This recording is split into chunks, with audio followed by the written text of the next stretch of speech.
बिस्मिल्लाहिर्रहमानिर्रहीम। Second phase के साथ मैं Kancho Shahzada Saleem, founder and world president international Shinshito Khankai ISO आपसे मुखातिब हूँ।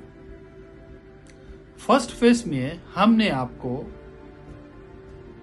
सेंट्रल जजेस, कॉर्नर जजेस, रेफरी और फाइटर्स के ड्रेसिंग और उनकी पोजीशन के बारे में बताया था। अब हम आपको बताना चाहते हैं सेकंड फेज में कि दौरान फाइट के टूर्नामेंट के हमारे पास दो कॉर्नर होंगे, green and white. Green corner पर ग्रीन बेल्ट पहना जाएगा और व्हाइट कॉर्नर पर व्हाइट बेल्ट फाइटर को पहनाया जाएगा।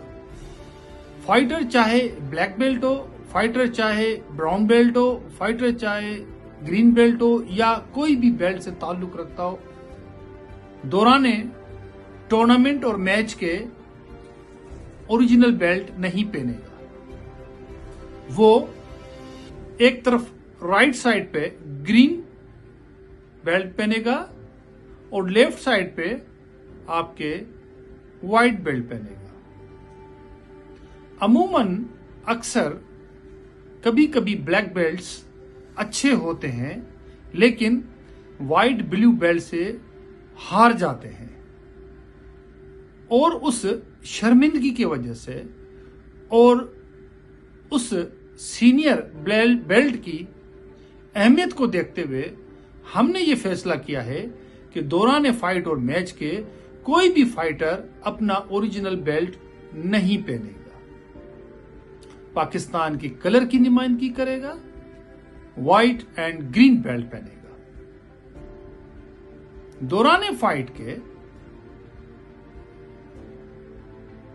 फाइट के अगर कोई भी फाइटर हारता है या जीतता है, उसका जश्न रिंग में नहीं मनाएगा। नंबर 2, दौरान फाइट के फैसला सही है या गलत है, कॉर्नर जजेस की तरफ से या सेंट्रल रेफरी जजेस की तरफ से, कोई फाइटर ऑब्जेक्शन नहीं करेगा, ना शोर करेगा, ना सेंट्रल रेफरी से कोई बात करेगा, ना उससे उलझेगा, ना गलत कोई इशारा करेगा। अगर इस तरह का कोई अमल पाया गया किसी फाइटर के साथ तो उस फाइटर को 3 साल के लिए, यानी कि 3 इवेंट्स, नेशनल हो, प्रोविंशियल हो या हमारे लोकल टूर्नामेंट्स हो, बड़े इवेंट्स कोई भी 3 नहीं पार्टिसिपेट करेगा।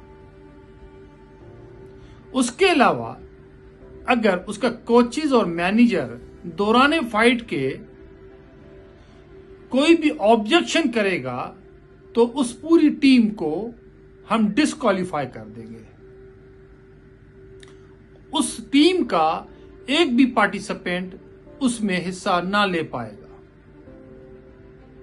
हमें अपनी ISO की स्टैंडर्ड और डिसिप्लिन को बरकरार रखते हुए एक खूबसूरत अंदाज में पेश करते हुए अपनी प्रेजेंटेशन देनी है। आप लोगों को इस बात का ख्याल करना पड़ेगा कि फाइटर्स कोई भी जूनियर या नॉन क्वालिफाइड या नॉन ट्रायल्ड ना हो। अगर कोई ऐसा फाइटर लाया गए और उसको डैमेज होती है तो उसका जिम्मेदार उसका मैनेजर और कोचेज होता है और हमारी प्रेजेंटेशन जो खूबसूरत हम दिखाना चाहते हैं वो नहीं होती।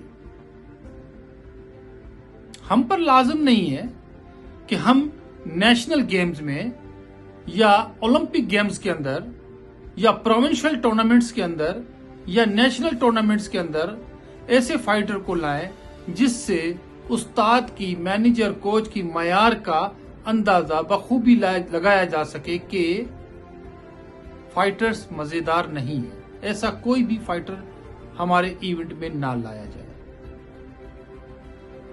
दीगर बातों के लिए हम फेज 3 के लिए आएंगे।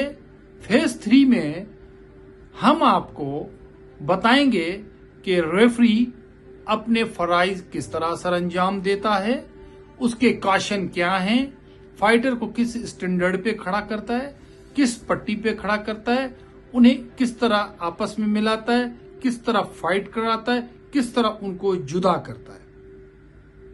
कॉर्नर जजेस की क्या ड्यूटीज हैं, फ्लैग किस तरह उठाएंगे, उनकी क्या ड्यूटीज हैं। सेंट्रल जजेस की क्या ड्यूटी है, क्यों कि दौरान फाइट के ओनली डिसीजन देने का पावर सिर्फ और सिर्फ 3 मेन जजेस को है जो फाइनल डिसीजन देंगे। लिहाजा हर बात को क्लियर समझने के लिए मैं आपकी खिदमत में ये उर्दू के अंदर अपनी वीडियो रिकॉर्ड कर रहा हूं ताकि बआसानी समझ सकें। आपका बहुत शुक्रिया, आपने मेरा आवाज सुना और मेरी इस बात को गौर से सुना और उस पे अमल के लिए पेरा हुए। मैं आपका बहुत शुक्रगुजार हूं, आपने कीमती वक्त में से टाइम निकाला, जिसके लिए शुक्रिया। मिलते हैं आपके साथ नेक्स्ट 3rd फेज में मजीद मालूमात के लिए। Thank you so much.